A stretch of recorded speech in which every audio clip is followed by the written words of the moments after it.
한국에 무조건 올인하겠다. 한국 무기 사러 한국에 왔다가 정작 다른 것을 보고 놀라서 돌아간 어느 분석관이 있는데요. 든든한 한국 국방을 응원하시는 분들은 좋아요 눌러주세요. 바로 시작합니다. 저는 나토 분석관으로 15년간 근무한 루카스 노박입니다. 슬로바키아 국방부 회의실에 앉아 다른 위원들의 말을 듣고 있었죠. 러시아와 우크라이나의 전쟁이 3년째 접어들면서 우리 슬로바키아도 더 이상 구형 소련제 무기에 의존할 수 없다는 결론에 도달했어요. 군수국장 미하일은 독일 레오파르드가 현재 유럽 최고의 전차라며 자신 있게 발표했죠. 제 앞에 놓인 태블릿을 무심코 두드리며 다른 사람들의 의견을 듣고 있었습니다. 그들은 단지 무기를 바꾸려 하고 있었지만 우리에게 필요한 건 그 이상이었습니다. 제 손가락은 태블릿 화면에 저장된 한국 방산 자료들을 슬쩍 열어보고 있었어요. 몇 달 전부터 준비해온 자료들이었죠. 유럽의 동맹국들이 아닌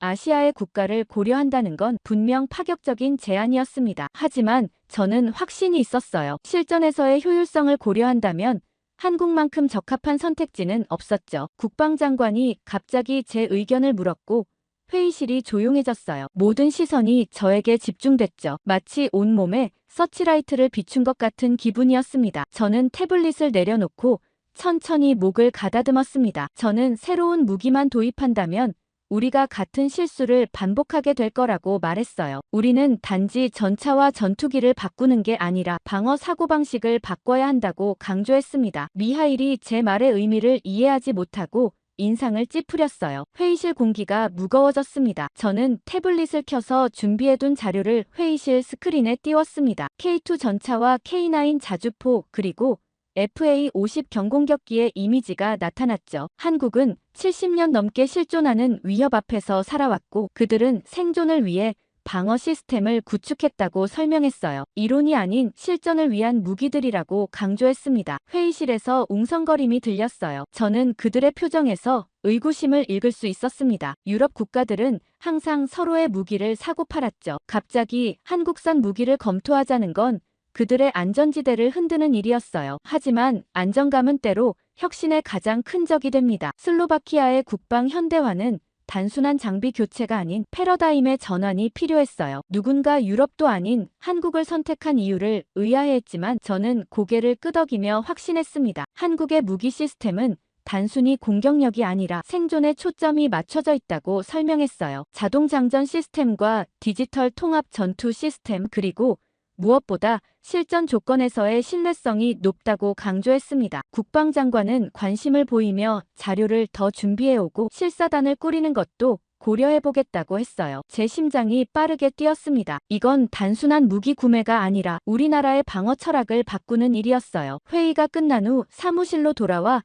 창밖을 바라봤습니다. 브라티슬라바의 오래된 성과 현대적인 빌딩들이 공존하는 풍경이 눈에 들어왔죠. 우리 군대도 이렇게 전통과 현대를 조화시켜야 했습니다. 일주일 후 국방부는 한국 방산 실사를 위한 대표단을 구성했고 제가 수석 대표로 선정됐어요. 비행기에 오르며 저는 이 여정이 단순한 무기 구매 그 이상의 의미를 가질 거라는 직감이 들었습니다. 그리고 그 직감은 정확했죠. 인천공항에 내리자마자 저는 한국방위사업청 인사들과 함께 바로 경기도 포천으로 향했습니다. 호텔에서 짐도 풀기 전에 현장을 보고 싶다고 고집했죠. 제 열정이 과하다고 생각하실지 모르지만 15년간의 나토 분석 경험상 무기는 카탈로그가 아닌 실전에서 평가해야 한다고 믿었어요. 차창 밖으로 스쳐 지나가는 서울의 풍경은 브라티슬라바와는 전혀 달랐습니다. 미래적인 건물들과 번화한 거리를 보며 왠지 모를 기대감이 생겼어요. 포천 훈련장은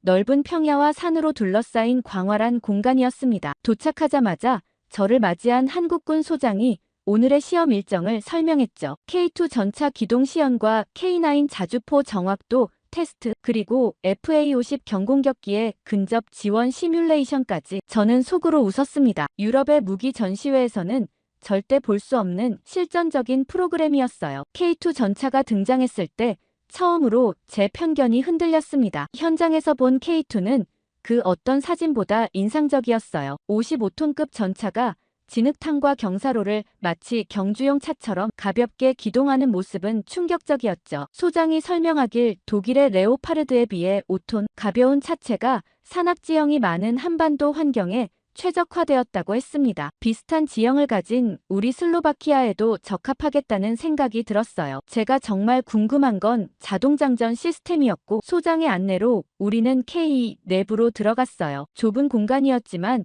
놀랍도록 효율적으로 설계되어 있었습니다. 자동장전 시스템이 작동하는 모습을 보며 저는 숨을 죽였어요. 분당 10발의 발사 속도는 유럽 전차들을 훨씬 능가했습니다. 더 놀라운 건 이 모든 기능이 단 3명의 승무원으로 운용된다는 점이었죠. 다음은 K9 자주포 시연이었습니다. 40km 떨어진 표적을 정확히 타격하는 모습에 제 눈을 의심했어요. 소장은 K9의 슈트앤스쿠트 능력을 강조했습니다. 발사 후 1분 내에 위치를 바꿀 수 있어 적의 대포 공격에서 생존율이 크게 높아진다고 했죠. 그 말을 들으며 저는 한국의 무기 개발 철학이 공격력이 아닌 생존에 초점을 맞추고 있다는 제 주장이 옳았음을 확신했습니다. 하늘에서 들려오는 엔진 소리에 고개를 들자 FA-50 경공격기가 저공 비행을 하고 있었어요. 가상의 지상 표적을 향해 정확한 공대지 미사일 발사 시뮬레이션을 보여주었습니다. 놀라운 건 조종사와 지상 통제소 간의 실시간 통신이었죠. 전장 상황이 변할 때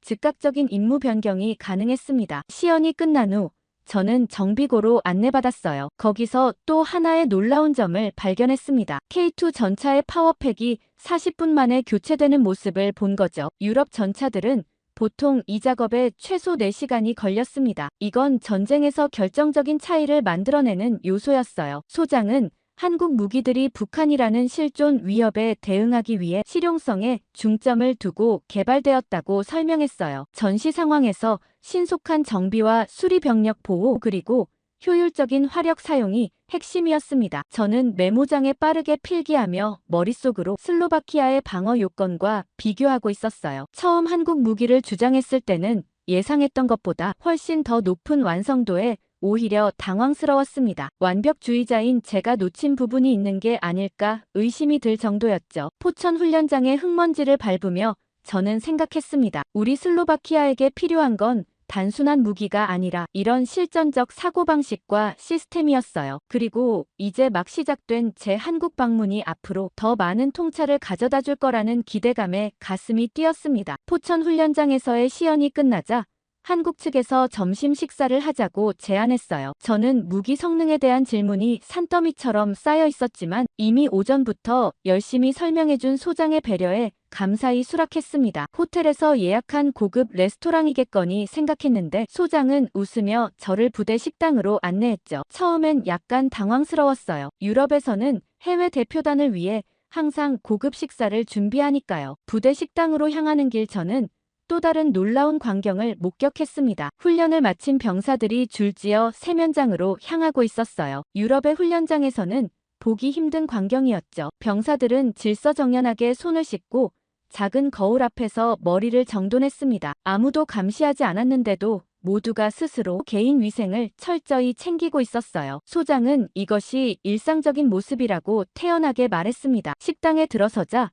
또 하나의 놀라움이 기다리고 있었어요. 병사들이 일렬로 줄을 서서 차례를 기다리고 있었고 누구도 새치기를 하거나 시끄럽게 떠들지 않았습니다. 유럽의 군대 식당에서는 상상하기 힘든 질서였죠. 소장은 저를 배식대로 안내했고 저도 병사들처럼 줄을 섰습니다. 제 앞에 놓인 식판은 5개의 칸으로 나뉘어 있었어요. 슬로바키아에서 온 제게 병영식이란 대체로 단백질 덩어리와 감자, 그리고 형체를 알아보기 힘든 채소 반찬 정도였습니다. 군인들이 영양을 섭취하기 위한 필수적인 행위일 뿐 맛이나 다양성은 고려 대상이 아니었죠. 그런데 제 앞에 놓인 식판은 전혀 달랐어요. 배식 담당 병사가 각 칸에 정성스럽게 음식을 담아주었습니다. 김치볶음밥과 순두부찌개 그리고 3가지 나물 반찬까지 색감이 선명했고 특유의 향이 코를 자극했어요. 이게 정말 군대 식당의 음식인지 의심스러웠습니다. 식탁에 앉으니 물론 수저와 젓가락이 깔끔하게 놓여 있었고 식수와 김치가 별도로 제공됐어요. 저는 잠시 당황했습니다. 평소 접하지 않던 음식이라 어떻게 먹어야 할지 몰랐거든요. 소장이 웃으며 설명해 주었습니다. 순두부찌개는 뜨거우니 조심해야 하고 김치는 아삭하고 맵다고요. 그는 각 반찬의 영양소와 효능까지 친절하게 알려주었어요. 굳이 안내하지 않아도 될 정보였지만 그의 설명에는 자부심이 느껴졌습니다. 첫 숟가락을 뜨는 순간 저는 입안에 퍼지는 맛에 놀랐어요. 김치볶음밥은 고소하면서도 매콤했고 순두부찌개는 부드러우면서도 깊은 맛이 났습니다. 처음 접하는 한국 음식이었지만 입에 잘 맞았어요. 저는 무의식적으로 맛있다고 중얼거렸습니다. 소장은 미소를 지으며 고개를 끄덕였죠. 주변을 둘러보니 병사들이 묵묵히 식사하는 모습이 보였어요. 유럽 군대의 식사 시간처럼 시끄럽거나 혼란스럽지 않았습니다. 오히려 조용하고 질서 있게 진행되고 있었어요. 그들은 음식을 남기지 않기 위해 노력하는 듯했고 식사를 마친 병사들은 자발적으로 자신의 식판을 정리했습니다. 소장에게 이렇게 질 높은 식사가 매일 제공되는지 물었어요. 그는 당연하다는 듯이 답했습니다. 장병들의 건강과 사기를 위해 균형 잡힌 식단을 제공하는 것은 필수적인 요소라고요. 한 끼 식사지만 그 안에는 영양학적 고려와 함께 문화적 요소까지 담겨 있었습니다. 그 순간 저는 깨달았어요. 제가 지금 보고 있는 건 단순한 군대 급식이 아니라 하나의 시스템이었습니다. 총칼로 단련된 조직이 아닌 사람 중심의 체계가 이곳 군대의 바탕이었어요. 무기의 성능만큼이나 중요한 것이 병사들의 컨디션과 사기라는 철학이 식판에 담겨 있었습니다. 식사 중에 소장은 한국군의 급식 체계에 대해 더 설명해 주었어요. 매 끼니가 영양사에 의해 계획되고 계절과 훈련 강도에 따라 메뉴가 조정된다고 했습니다. 심지어 특별한 날에는 특식이 제공되기도 한다고요. 식사는 단순한 영양 공급이 아니라 군 생활의 중요한 부분으로 인식되고 있었어요. 식판을 비우며 저는 생각했습니다. 우리가 한국에서 배워야 할 것은 단지 무기 시스템만이 아니라 이런 사람 중심의 운영 철학이었어요. 저는 메모장을 꺼내 빠르게 메모를 남겼습니다. 군대의 힘은 무기에서 나오지 않는다. 사람에게서 나온다. 그리고 그 사람을 키우는 것은 바로 이런 일상의 디테일에 있었습니다. 식사를 마치고 나서도 제 머릿속에는 계속 궁금증이 맴돌았어요. 슬로바키아 군대에서는 상상할 수 없는 수준의 급식이었습니다. 소장에게 혹시 식당 관계자와 대화할 수 있는지 물었어요. 그가 웃으며 영양사를 불러주겠다고 했죠. 식판을 반납하고 잠시 기다리니 30대 중반으로 보이는 여성이 다가왔습니다. 군복이 아닌 깔끔한 위생복을 입고 있었어요. 영양사는 재계 부대 식당의 운영 체계를 설명해 주었습니다. 이곳의 식단은 단순히 배를 채우는 것이 아니라 장병들의 전투력 유지와 향상을 위해 설계된다고 했어요. 한 끼 식사에 놀라울 정도로 많은 고려사항이 있다는 사실이 믿기지 않았습니다. 저는 그녀에게 자세히 설명해달라고 부탁했어요. 영양사는 자신의 사무실로 저를 안내했습니다. 벽에는 주간 식단표와 영양소 차트가 빼곡히 붙어 있었어요. 컴퓨터 화면에는 복잡한 영양 분석 프로그램이 실행 중이었습니다. 그녀는 장병들의 하루 활동량과 계절별 소모 칼로리 그리고 훈련 강도에 따른 단백질 필요량까지 세밀하게 계산한다고 설명했어요. 심지어 정신적 스트레스와 면역력 강화까지 고려한다니 놀라웠습니다. 특히 인상적이었던 건 회복력에 대한 강조였어요. 영양사는 전투는 근육이 아니라 회복력에서 시작된다고 했습니다. 아무리 강한 전사라도 피로가 누적되고 영양이 부족하면 제 기량을 발휘할 수 없다는 거였죠. 슬로바키아 군대에서는 거의 고려하지 않던 관점이었어요. 한식의 특성에 대한 설명도 흥미로웠습니다. 영양사는 한국 전통 식단이 발효식품과 다양한 채소를 기반으로 하기 때문에 면역력 강화와 장내 건강에 좋다고 했어요. 김치는 프로바이오틱스의 보고이며 된장과 같은 발효식품은 항산화 효과가 있다고 설명했습니다. 이런 전통식품들이 현대 영양학적 지식과 결합되어 군 급식에 적용되고 있었어요. 제가 다양한 반찬의 이유를 물었더니 영양사는 단순한 식단 피로를 줄이기 위함이라고 했습니다. 같은 음식만 계속 먹으면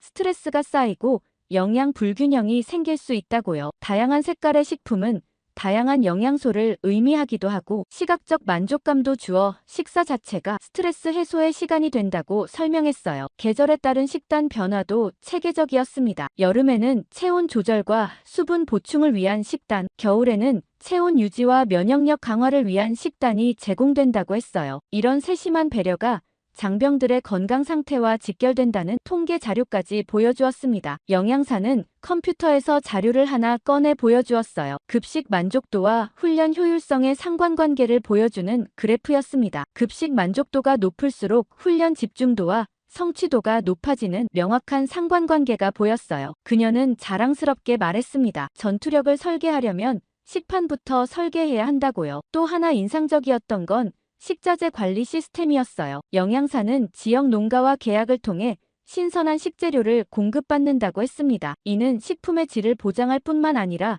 지역 경제 활성화에도 기여한다고요. 식자재 보관 방법과 위생 관리 기준도 민간 레스토랑 수준을 넘어서고 있었어요. 제가 궁금했던 건 예산 문제였습니다. 이런 고품질 식사를 매일 제공하려면 비용이 상당할 텐데 어떻게 관리하는지 물었어요. 영양사는 효율적인 식자재 관리와 계절 식품 활용, 그리고 무엇보다 식사의 중요성에 대한 국방부의 인식 덕분이라고 설명했습니다. 급식은 비용이 아닌 투자로 여겨진다고요. 사무실을 나오며 저는 생각했습니다. 우리가 한국에서 배워야 할 것은 단순히 무기가 아니었어요. 소장에게 돌아가 감사 인사를 전하며 제 머릿속에서는 이미 슬로바키아 국방부에 어떻게 이런 시스템의 중요성을 설득할지 구상하고 있었습니다. 단순한 무기 도입이 아닌 한국의 운영 철학과 시스템을 함께 가져가야 한다는 확신이 더욱 강해졌어요. 슬로바키아로 돌아오는 비행기에서 저는 보고서 초안을 작성했습니다. 한국에서 보고 느낀 것들을 어떻게 설명해야 할지 고민이 많았어요. 단순히 무기 성능 데이터만 나열한다면 제가 발견한 핵심을 전달할 수 없을 것 같았습니다. 저는 그래서 국방부 전략회의에서 쓸 프레젠테이션을 완전히 새로 구성했어요. 기술적 장점을 설명하는 슬라이드들 사이에 한국군의 운영 체계와 철학에 관한 내용을 추가했습니다. 브라티슬라바에 도착하자마자 국방부에서 긴급 전략회의가 소집됐어요. 유럽 방산업체들의 로비가 심해지고 있다는 소식이 들려왔습니다. 독일과 프랑스 그리고 스웨덴 모두 슬로바키아의 무기 현대화 사업에 큰 관심을 보이고 있었죠. 회의실에 들어서니 군 고위 장성들과 국방부 관계자들이 모여 있었습니다. 공기가 무거웠어요. 저는 침착하게 자리에 앉아 프레젠테이션을 준비했습니다. 첫 슬라이드부터 과감했어요. K2 전차와 FA-50 경공격기의 기술적 장점을 간략히 설명한 후 바로 본론으로 들어갔습니다. 한국산 무기는 그 자체로도 훌륭하지만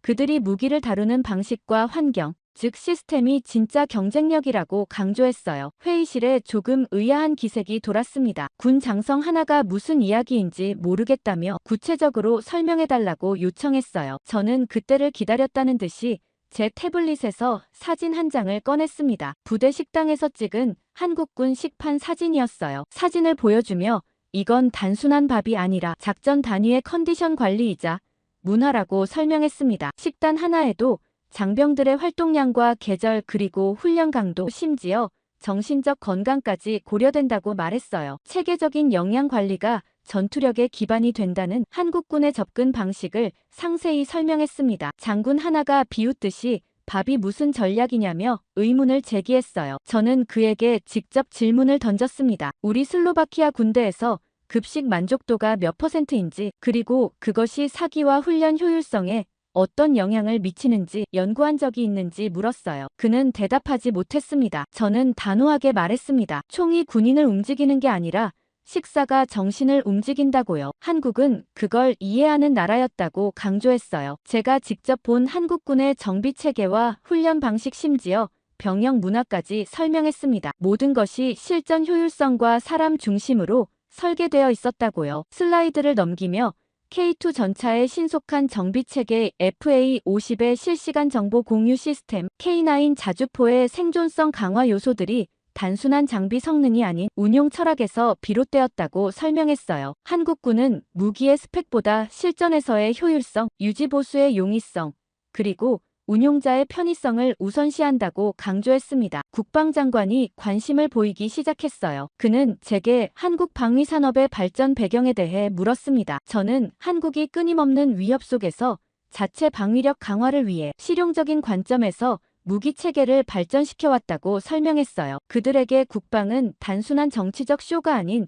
생존의 문제였기에 모든 세부 사항까지 철저히 고려했다고 말했습니다. 제가 준비한 마지막 슬라이드는 단순한 문장 하나였어요. 우리는 무기가 아닌 시스템을 도입해야 합니다. 저는 이 문장을 천천히 읽어 내려갔습니다. 한국산 무기의 도입은 단순히 하드웨어의 교체가 아니라 우리 군대의 운영 방식과 철학을 바꾸는 계기가 되어야 한다고 강조했어요. 회의가 끝난 후 국방장관이 저를 따로 불렀습니다. 그는 제 프레젠테이션이 매우 신선했다고 평가했어요. 특히 시스템의 중요성에 대한 부분이 인상적이었다고 했습니다. 그는 한국 방산 도입건을 더 적극적으로 검토해보겠다고 약속했어요. 사무실로 돌아오는 길에 저는 뿌듯함을 느꼈습니다. 아직 완전한 승리는 아니었지만 적어도 제 주장에 귀를 기울이기 시작했어요. 무기 도입이라는 표면적 논의를 넘어 더 근본적인 변화의 필요성을 인식시키는 첫 단계였습니다. 앞으로가 더 중요했죠. 유럽 방산업체들의 로비에 맞서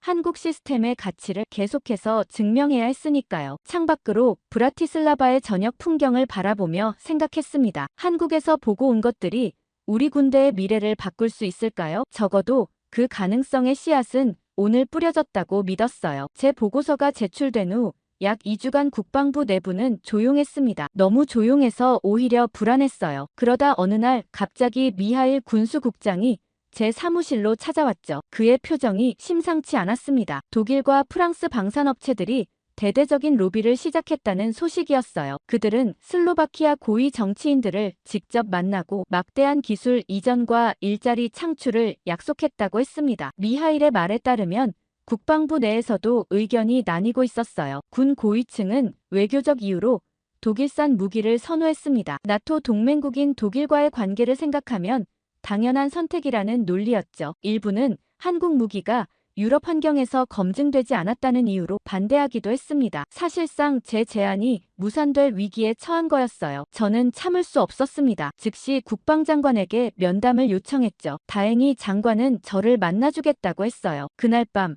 저는 새로운 자료를 준비했습니다. 한국 무기의 나토 표준 적합성과 유럽의 극한 환경 테스트 결과, 그리고 무엇보다 시스템의 가치를 더 명확히 보여줄 자료들이었어요. 다음 날 저는 국방부 회의실에서 열린 긴급위원회에 참석했습니다. 유럽 방산업체 대표들도 함께했어요. 그들은 매끄러운 프레젠테이션으로 자사 무기의 장점을 설명했습니다. 특히 독일 대표는 슬로바키아와 독일의 오랜 동맹 관계를 강조하며 감정적인 접근을 시도했어요. 회의장의 분위기가 점점 유럽 무기 쪽으로 기울고 있다고 느꼈습니다. 제 차례가 되자 저는 준비한 자료들을 펼쳤어요. 먼저 유럽 무기들의 장점을 인정했습니다. 그들의 기술력과 전통은 분명 훌륭했죠. 하지만 곧바로 핵심을 짚었어요. 우리가 단순히 무기를 바꾸자는 게 아니라 군대의 운영 방식 자체를 혁신하자는 것이라고 강조했습니다. 유럽 무기는 우리에게 익숙하지만 그것이 최선의 선택을 의미하진 않는다고 말했어요. 회의장이 조용해졌을 때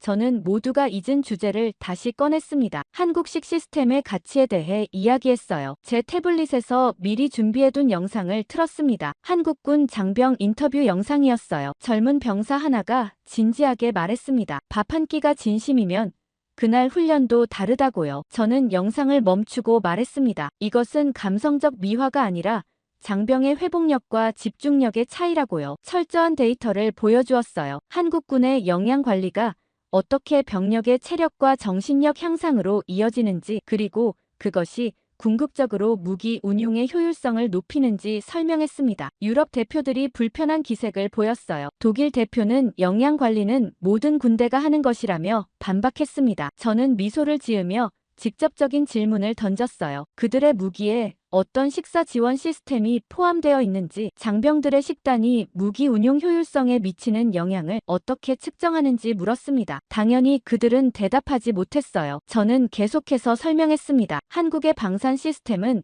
무기만 판매하는 것이 아니라 운용 환경과 정비 체계, 또 교육 훈련, 그리고 장병 관리 시스템까지 통합적으로 설계되어 있다고요. 특히 군 급식 시스템이 어떻게 전투력의 근간을 이루는지 자세히 설명했어요. 회의장의 분위기가 미묘하게 변하기 시작했습니다. 일부 장성들이 관심을 보이기 시작했어요. 특히 작전 참모부장은 제 설명에 깊이 공감한다는 표정이었습니다. 그는 과거 아프가니스탄 파병 당시 부대 급식 문제로 고생했던 경험을 떠올렸다고 했어요. 유럽 대표들은 서둘러 자신들도 포괄적인 지원 시스템을 제공할 수 있다고 주장했습니다. 하지만 그들의 말은 즉흥적이고 구체성이 떨어졌어요. 저는 그 틈을 놓치지 않았습니다. 한국 시스템의 구체적 사례들과 실제 운용 데이터를 추가로 보여주었어요. 회의가 끝나갈 무렵 국방장관은 깊은 생각에 잠긴 표정이었습니다. 그는 모든 의견을 듣고 신중하게 결정하겠다고 말했어요. 저는 마지막으로 정리했습니다. 우리가 도입하려는 것은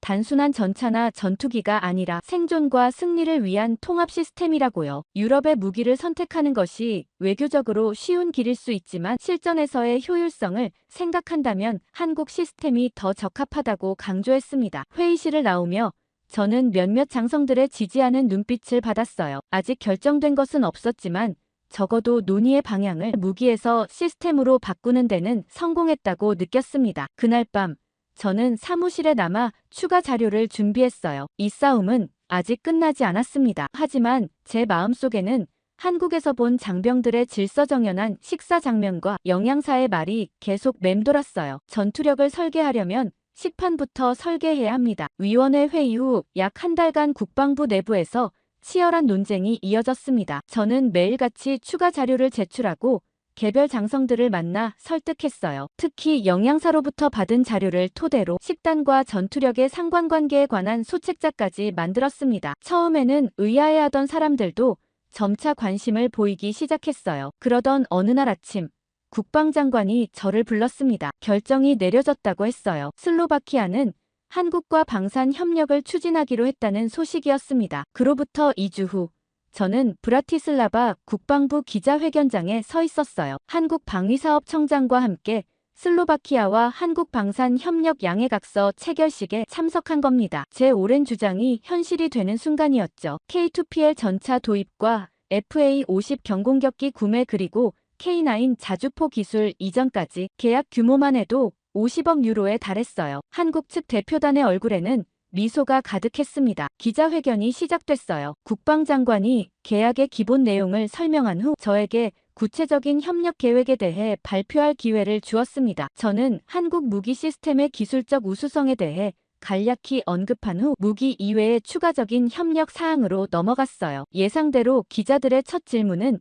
비용 대비 효과에 관한 것이었습니다. 유럽산 무기보다 한국산을 선택한 이유가 단순히 가격 때문이냐는 질문이었죠. 저는 이 질문을 기다렸다는 듯이 미소 지었어요. 가격도 중요한 요소였지만 결정적 이유는 시스템적 접근에 있다고 설명했습니다. 그리고 기자들을 놀라게 할 발표를 했어요. 우리는 군 급식 시스템까지 도입할 예정이라고요. 기자실이 웅성거리기 시작했습니다. 일부는 의아한 표정이었고 심지어 몇몇은 살짝 웃음을 참는 듯 했어요. 저는 차분하게 설명을 이어갔습니다. 한국식 급식은 단순한 식단이 아니라 자율성과 영양 그리고 정신 건강까지 고려한 전투 지원 시스템이라고요. 우리는 병영 문화 전환까지 한국식 모델을 실험하게 될 것이라고 강조했습니다. 한 기자가 의아해하며 물었어요. 왜 군 현대화 프로젝트에 급식 시스템까지 포함시켰냐고요. 저는 준비해온 태블릿을 들어 보여주었습니다. 한국 부대 식당에서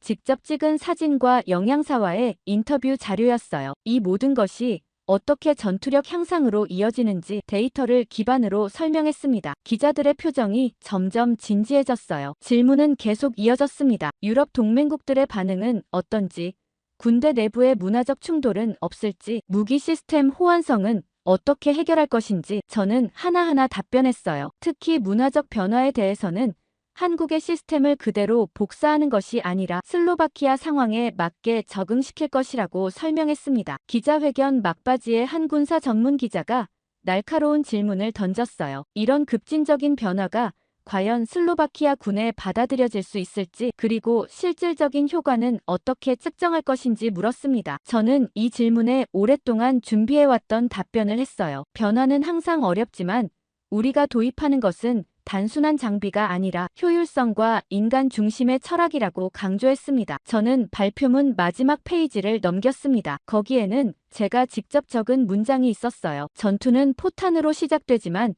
끝은 식탁에서 결정된다. 이 문장을 천천히 읽어내려갔습니다. 군인의 건강과 사기, 그리고 회복력이 전쟁의 승패를 가르는 핵심 요소라는 설명을 덧붙였어요. 기자회견이 끝난 후 한국 대표단 수석이 다가와 악수를 청했습니다. 그는 제 발표에 깊은 인상을 받았다고 했어요. 특히 식사 시스템의 중요성을 강조한 부분이 인상적이었다고 했습니다. 그들도 사실 무기 판매에만 초점을 맞추다가 제 관점을 듣고 통합적 시스템 전수의 중요성을 재인식했다고 말했어요. 국방부로 돌아오는 차 안에서 저는 한국 방문을 떠올렸습니다. 특히 부대 식당에서 질서정연하게 줄을 서고 식사에 집중하던 장병들의 모습이 선명히 떠올랐어요. 그때는 몰랐지만 그 순간이 제 인생의 방향을 바꿨던 것 같습니다. 무기는 도구일 뿐 그것을 운용하는 사람과 시스템이 진정한 힘이라는 깨달음을 얻었으니까요. 사무실에 돌아와 이메일을 확인하니 벌써 다양한 반응이 도착해 있었습니다. 일부 군 간부들은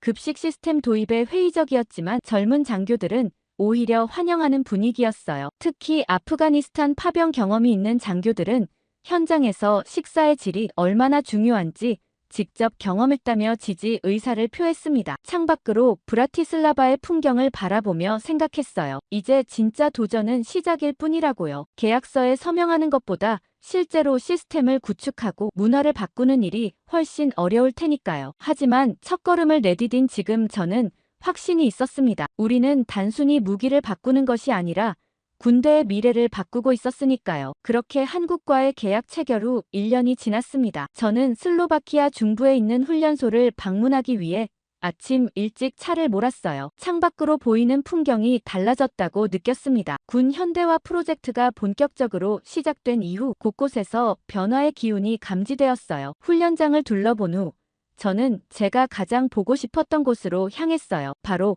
새롭게 개편된 군의 식당이었습니다. 건물 외관은 그대로였지만 내부는 완전히 달라져 있었어요. 입구에는 건강한 군대는 식탁에서부터라는 문구가 슬로바키아어로 적혀 있었습니다. 한국에서 본 그 문구를 그대로 가져온 것이었죠. 식당 안으로 들어서자 질서정연한 모습이 눈에 들어왔어요. 군복 입은 청년들이 조용히 줄을 서고 위생을 챙기는 모습이 한국에서 본 광경과 매우 비슷했습니다. 물론 아직 완벽하진 않았어요. 여기저기서 웃음소리도 들리고 전형적인 슬로바키아 병영 문화의 흔적도 보였습니다. 하지만 분명 변화는 시작되고 있었어요. 배식대에 다가가니 가장 눈에 띄는 변화가 있었습니다. 식판이 한국식으로 바뀌어 있었어요. 여러 칸으로 나뉜 스테인리스 식판에 다양한 음식이 담겨 있었습니다. 그리고 식당 한쪽 벽에는 특별한 인증서가 걸려 있었어요. 한국에서 교육을 받고 온 영양사의 인증서였습니다. 지휘관은 자랑스럽게 설명했어요. 우리 군 영양사 3명이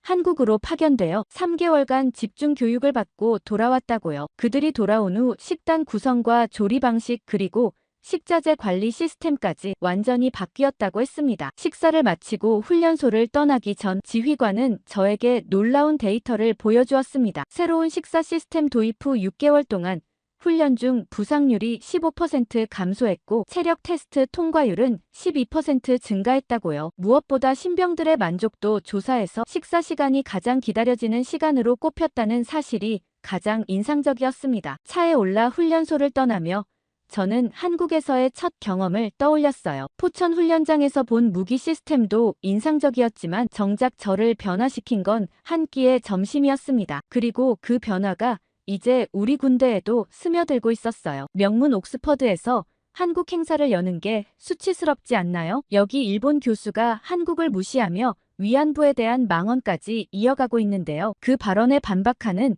한국계 옥스퍼드 교수 발언에 모두 박수를 치고 있습니다. 어떤 사연인지 바로 들어보겠습니다. 안녕하세요. 저는 옥스포드 대학교의 언어학 교수 아델입니다. 얼마 전 BBC에서 교내 촬영을 와서 아주 난리가 난 적이 있었어요. 그게 바로 한국문학 페스티벌 때문이었죠. 아시는 분은 아실 것 같은데 우리 대학교가 영국 전체에 미치는 영향력은 그야말로 어마어마하다고 볼 수 있어요. 역대 수많은 총리들을 배출했고 노벨상 수상자도 많죠. 그렇기 때문에 명문대 그 이상의 역할을 하고 있는 곳이에요. 그런 옥스퍼드에서 한국문학 페스티벌을 열었다니 취재를 올만도 했죠. 사실 저는 처음에 한국 문학에 별로 관심이 없었어요. 학생들이 한국어에 관심을 많이 가지고 있다는 건 알고 있었지만 그저 지나가는 유행일 거라 생각했거든요. 그런데 어느 순간 갑자기 한국어를 배우고자 하는 학생들의 수가 기하급수적으로 늘어나더라고요. 저는 도대체 왜 이렇게 한국어에 열광하는지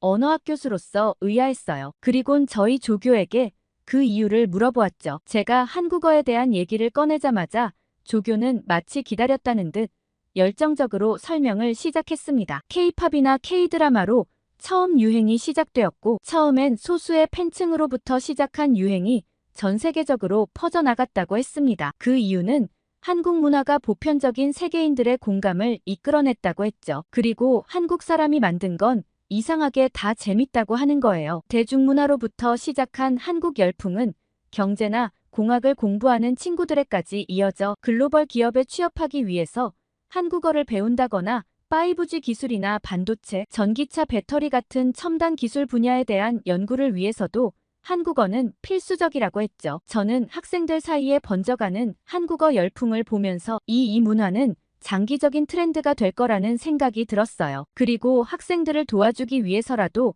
학교에서 한국어 관련 프로그램이나 행사가 필요하다는 생각이 들었죠. 학과장님을 비롯해 언어학과 교수님들과 주간 회의를 할 때 이런 제 생각을 말씀드렸고, 학과장님께서는 이미 고민을 하고 있다고 하시더라고요. 아시아 언어를 담당하는 교수님께서는 일본어와 중국어에 대한 유행이 시들해서 강사들 일자리도 걱정이라는 얘기까지 하셨죠. 반면 한국어는 우리 학교 말고도 수요가 너무 많아 한국어 강사 구하기가 하늘의 별 따기라고 하셨어요. 그 말을 듣고 학과장님께서는 한국어에 대한 관심이 이렇게 높으니 단순히 한국어 강좌 개설 말고 학생들을 위해 좀 더 재밌는 이벤트를 하면 좋겠다고 말씀하셨죠. 그때 저는 번뜩 문학과 교수님의 도움을 받아 한국 문학을 소개하는 페스티벌을 해보면 어떨까 싶었습니다. 단순히 문학 작품을 소개하는 것이 아니라 선정된 책을 여러 언어로 번역해 학생들이 쉽게 접근할 수 있도록 하면 좋겠다는 생각이 들었어요. 이런 과정을 거치면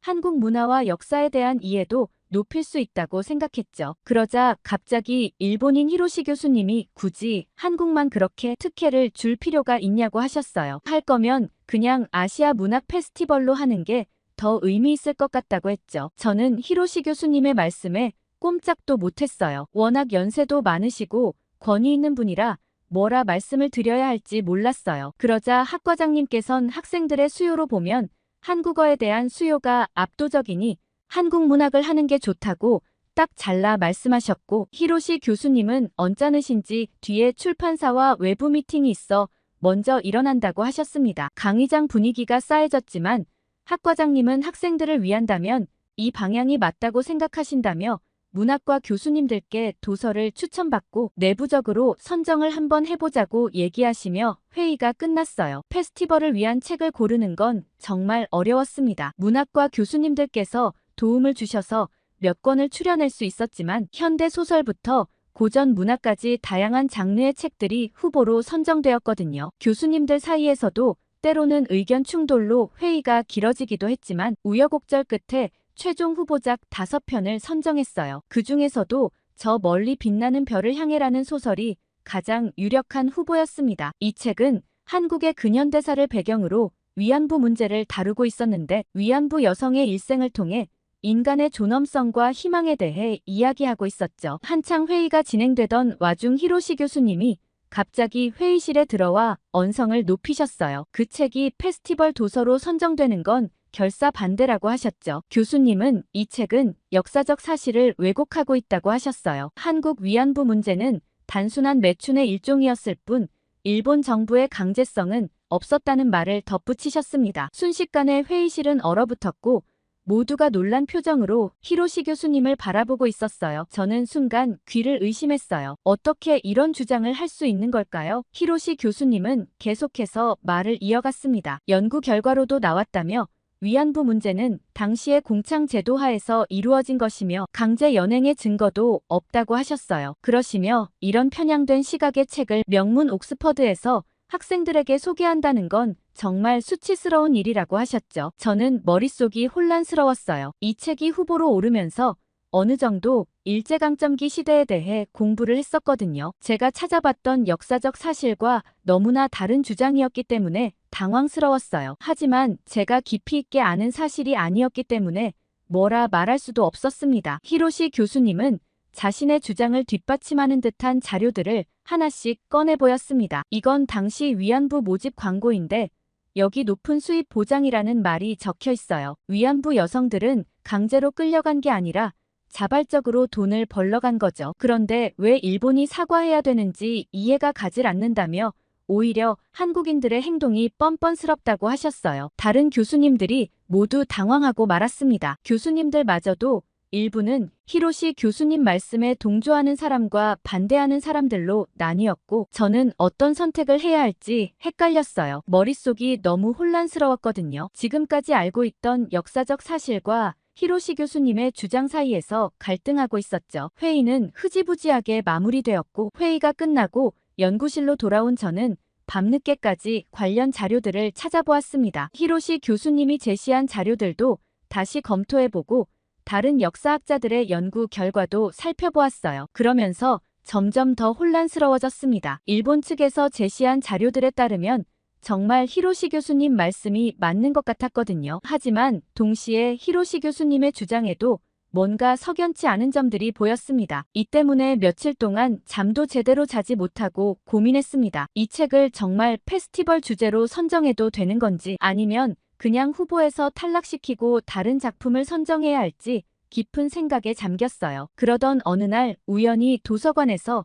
한 할머니의 증언을 담은 영상을 보게 되었습니다. 그 할머니는 위안부 피해자였어요. 떨리는 목소리로 자신의 경험을 이야기하는 할머니의 모습에서 저는 깊은 아픔을 느낄 수 있었습니다. 할머니께선 우리는 강제로 끌려갔고 아무도 자발적으로 그런 곳에 가지 않았다고 하셨어요. 할머니께서는 분명한 목소리로 우리의 청춘을 빼앗겼다고 하셨죠. 할머니의 말씀을 들으며 저는 깊은 충격을 받았습니다. 이게 진실이 아니면 도대체 무엇이 진실인가 하는 생각이 들었죠. 그리고 히로시 교수님은 위안부 생존자의 증언마저도 부정하는 건가 싶었습니다. 그렇게 다음 회의 시간이 다가왔고 저는 제 의견을 조심스럽게 제시했어요. 이 책은 아무 문제가 없다고 말씀드리며 오히려 학생들에게 역사적 사실에 대해 깊이 있는 이해를 도와줄 수 있을 뿐더러 최근 러시아 우크라이나 전쟁에 대해서도 돌이켜볼 수 있는 책인 것 같다고 했죠. 제 제안에 대부분의 교수들이 동의했습니다. 그러나 히로시 교수는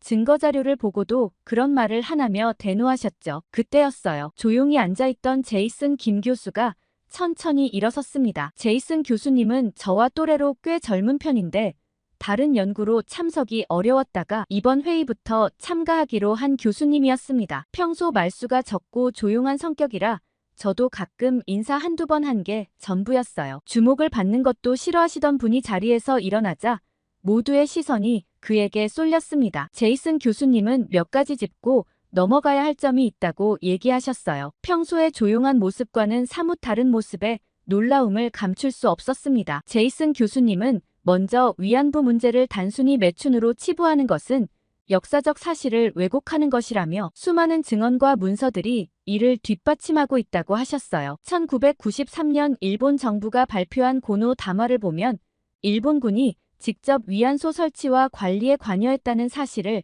인정하고 있다고 하시며 단순한 민간 차원의 매춘이 아니었다는 것을 알 수 있다고 하셨어요. 이 말에 바로 히로시 교수님의 표정이 굳어지기 시작했지만 제이슨 교수님은 멈추지 않았습니다. 또한 2015년 12월 한일 외교장관 회담에서 일본 정부는 위안부 문제에 대해 책임을 인정하고 사과와 반성의 마음을 표명했고 이는 국제사회에서 공식적으로 인정된 역사적 사실이라는 걸 알 수 있는 발언이었다고 했어요. 제이슨 교수님의 논리정연한 설명에 회의실 안의 분위기가 변하기 시작했어요. 근거가 모호한 자료 한두 가지로 설명했던 히로시 교수님과는 차원이 달랐거든요. 그러시며 이 책을 선정해야 되는 이유는 단순히 역사적 사실을 전달하기 위함이 아니라며 이 책은 인간의 존엄성과 전쟁의 비극 그리고 화해와 용서의 가치를 다루고 있기 때문에 우리 학생들에게 매우 중요한 주제라고 하셨어요. 제이슨 교수님의 말이 끝나자 회의실에는 침묵이 흘렀어요. 저는 제이슨 교수님의 논리적이고 차분한 반박에 감탄을 금치 못했어요. 그리고 모두들 이 책을 한국문학 페스티벌의 주제 도서로 선정하기로 했죠. 회의가 끝나고 모두가 자리를 떠날 때 저는 제이슨 교수에게 다가갔어요. 오늘 정말 대단했다며 평소에는 조용하셔서 몰랐는데 어떻게 이렇게 다 알고 계시냐고 물었어요. 제이슨 교수님은 한국인의 피가 흐르는 사람으로 이 정도의 역사적 지식은 당연한 거라며 겸손한 태도를 보이셨어요. 저는 그 말을 듣는데 제이슨 교수님이 뭔가 다르게 보이더라고요. 좀 더 친해지고 싶다는 생각도 들었어요. 문학 페스티벌 도서를 선정하고 나서 언어학 교수님과 문학 교수님이 팀을 이뤄 번역 작업을 시작했습니다. 저는 제이슨 교수님과 한 팀이 되었었고 내심 기뻤습니다. 그런데 문제가 한 가지 있었어요. 한국어의 미묘한 뉘앙스를 영어로 옮기는 것은 쉽지 않더라고요. 때론 한 문장을 놓고 몇 시간씩 토론하기도 했죠. 정말 신기했던 건 영어로는 노란색을 표현하는 단어가 하나뿐이었지만 한국어에선 노랗다, 샛노랗다, 노르스름하다, 누렇다처럼 표현이 정말 다양하더라고요. 그게 정말 어려웠어요. 그렇지만 제이슨 교수님이 워낙 설명을 잘해주신 덕분에 잘 마무리할 수 있었죠. 그러던 어느 날 저는 좀 당황하고 말았어요. 처음엔 우리 학과 학생들끼리 하려고 했던 한국 문학 페스티벌은 한국 문화에 관심이 많던 다른 학생들의 성원에 힘입어 규모가 점점 커져 학교 축제급으로 커졌고 한식 푸드트럭 초청에 한국 문화 체험까지 다양한 행사가 마련되었죠. 학생들의 기대는 어마어마했어요. 마침날 축제 당일이 되었고 학생들의 반응은 그야말로 폭발적이었습니다. 모두들 다양한 언어로 번역된 한국 소설을 읽고 토론을 나눴으며 한식 푸드트럭에서 한국 음식을 즐겼어요. 학과장님은 정말 흐뭇해하셨죠. 학생들에게 받은 독후감도 어마어마했어요. 사실 학생들이 가장 기대하는 건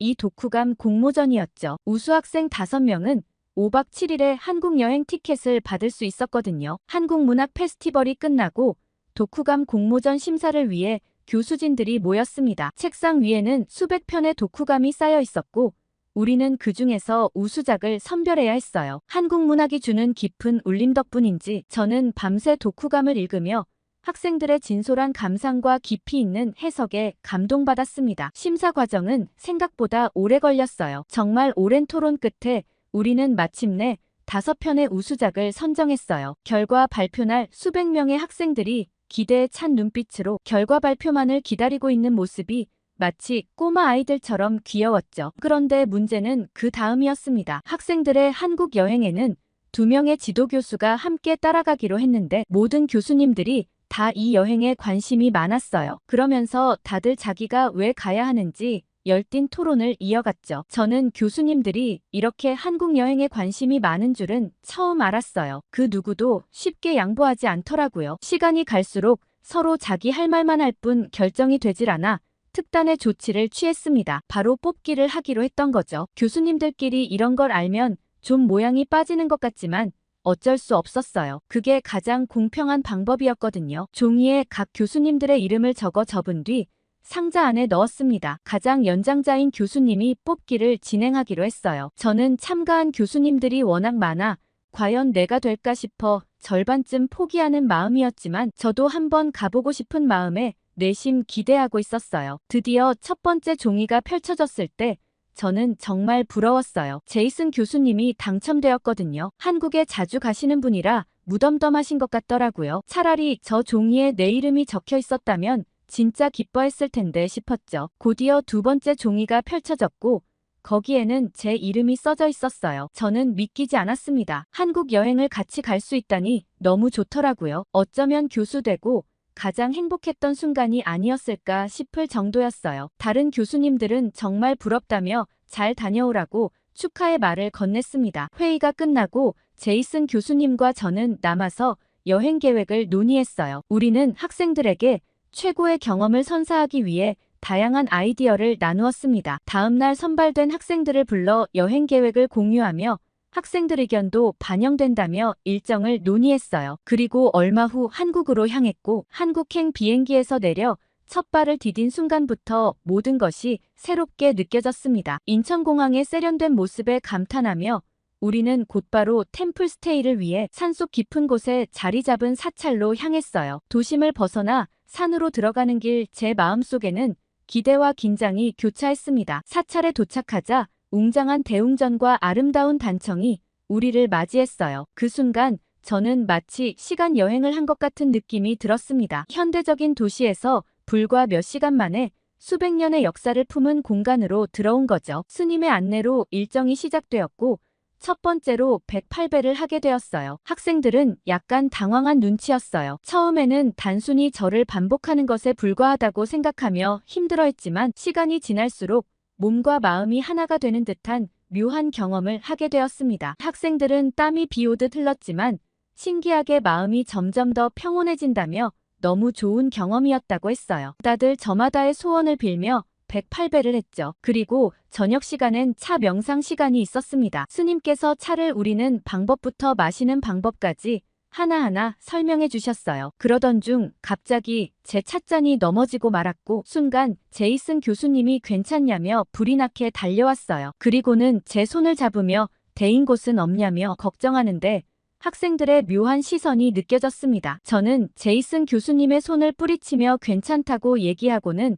화장실을 다녀온다고 하곤 자리를 떴어요. 얼굴이 화끈거렸죠. 학생들에게 마치 부끄러운 장면을 들킨 것만 같았거든요. 붉어진 얼굴을 식히고 자리로 돌아왔고 당황한 저와 달리 스님은 미소를 지으며 하시던 말씀을 이어가셨어요. 우리 인생에는 이런저런 실수를 하게 되고 그 과정에서 다양한 인연을 만나기도 한다고 하셨죠. 그리고 우리에게 이어지는 모든 인연은 소중하다고 하셨습니다. 저는 그 말씀에 깊은 생각에 잠겼어요. 제가 지금 제 주변에 소중한 인연을 놓치고 있는 건 아닐까 돌이켜봤죠. 밤이 깊어갈 무렵 내일 아침 일찍 일어나야 했기에 8시에 모든 일정이 마무리되고 각자 방으로 돌아갔어요. 저는 잠이 오지 않아 사찰 마당을 걷고 있었죠. 그때 스님과 대화를 나누는 제이슨 교수님을 발견했어요. 의도치 않았지만 워낙 조용한 산속이라 두 사람의 대화가 간간히 들렸습니다. 제이슨 교수님은 한국계 미국인으로서의 정체성에 대한 고민을 털어놓았습니다. 그 말을 듣고 보니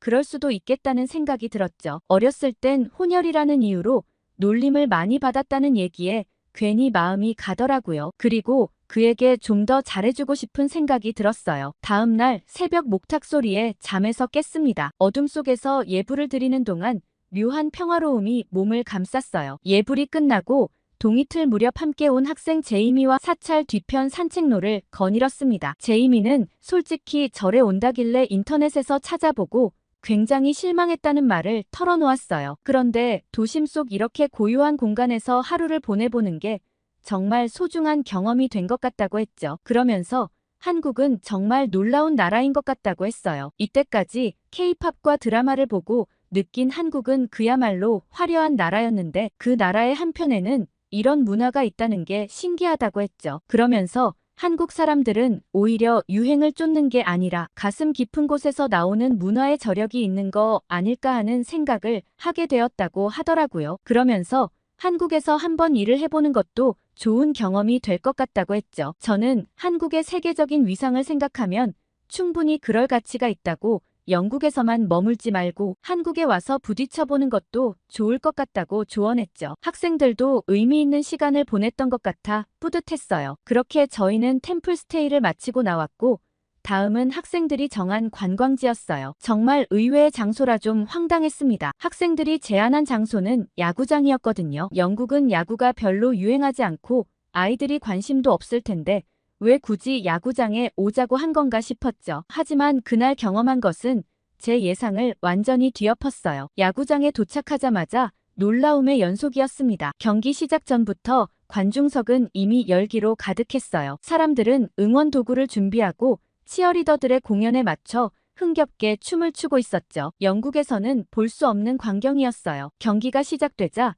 관중들의 열정은 더욱 뜨거워졌습니다. 재밌는 응원 구호와 노래 그리고 박자에 맞춘 박수 소리가 야구장을 가득 메웠어요. 학생들은 이미 유튜브에서 응원 문화를 배워왔는지 위화감 없이 따라하는 모습에 세대 차이를 느끼기도 했어요. 반면 제이슨 교수와 저는 이 모든 광경에 압도되어 그저 주변을 둘러보기만 했거든요. 그런데 갑자기 대형 스크린에 키스 타임이라는 문구가 나타났어요. 스크린에는 무작위로 선택된 커플들이 비춰졌고 관중들의 환호 속에 그들은 키스를 나눴습니다. 환호하는 사람들의 모습이 너무 재밌었어요. 한참 즐겁게 보고 있는데 스크린에 제이슨 교수님과 제가 비춰졌어요. 순간 우리 둘 다 얼어붙었고 어쩔 줄을 몰랐어요. 학생들은 흥분해서 소리를 지르고 있었고 주변 관중들도 우리를 향해 환호하고 있었습니다. 저희는 동료 사이일 뿐인데 이런 상황에 어떻게 대처해야 할지 몰랐어요. 제이슨 교수님과 저는 서로를 바라보며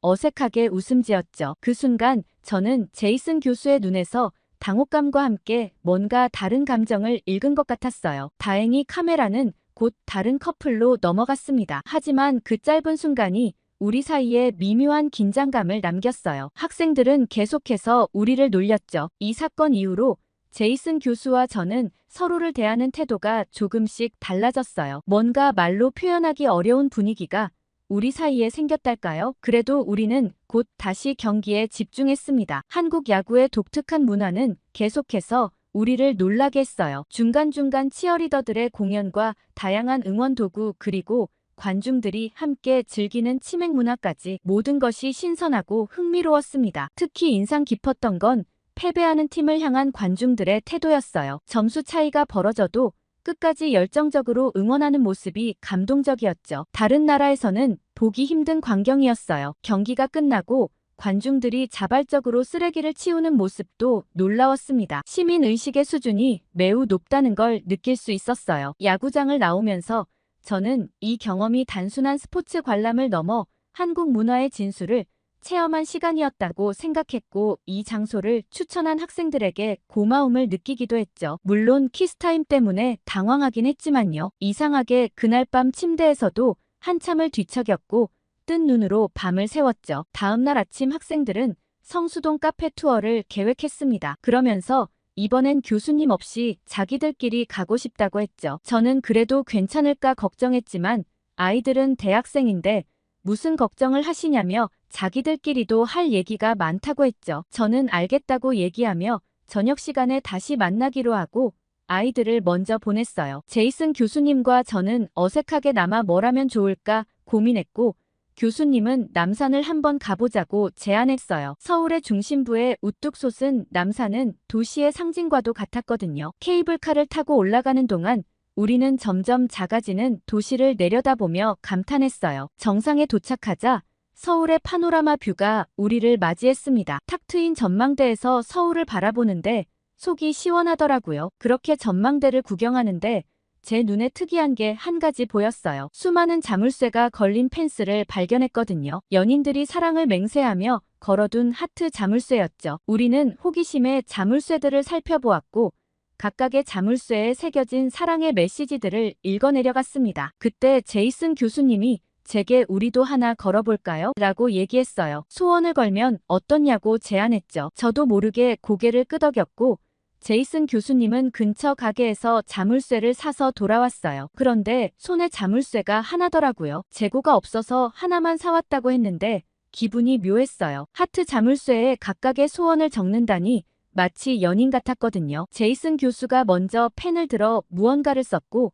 저도 뒤이어 제 마음을 적었어요. 그리고 우리는 함께 자물쇠를 펜스에 걸었습니다. 문득 제이슨 교수가 입을 열었습니다. 이번 여행이 끝나고 나면 어떤 계획이 있냐고 물었어요. 저는 잠시 생각에 잠겼다가 대답했습니다. 한국과 관련된 연구를 더 해보고 싶다고요. 제이슨 교수님도 비슷한 생각을 하고 있었다고 했어요. 함께 연구를 하면 좋겠다고 제안하셨죠. 그날 밤 호텔방으로 돌아와 짐을 싸면서 저는 이번 여행이 제 인생의 전환점이 될 것 같다는 예감이 들었어요. 한국이라는 나라 그리고 제이슨 교수와의 관계가 제 미래에 어떤 영향을 미칠지 궁금해졌습니다. 다음 날 아침 공항으로 향하는 버스 안에서 제이슨 교수와 저는 눈빛을 교환했어요. 그 눈빛 속에는 말로 표현하지 않은 많은 것들이 담겨 있었습니다. 이번 여행이 끝이 아니라 새로운 시작이 될 것이라는 암묵적인 약속 같은 것이었죠. 비행기에 오르면서 저는 남산에 걸어둔 우리의 자물쇠를 떠올렸어요. 그 자물쇠처럼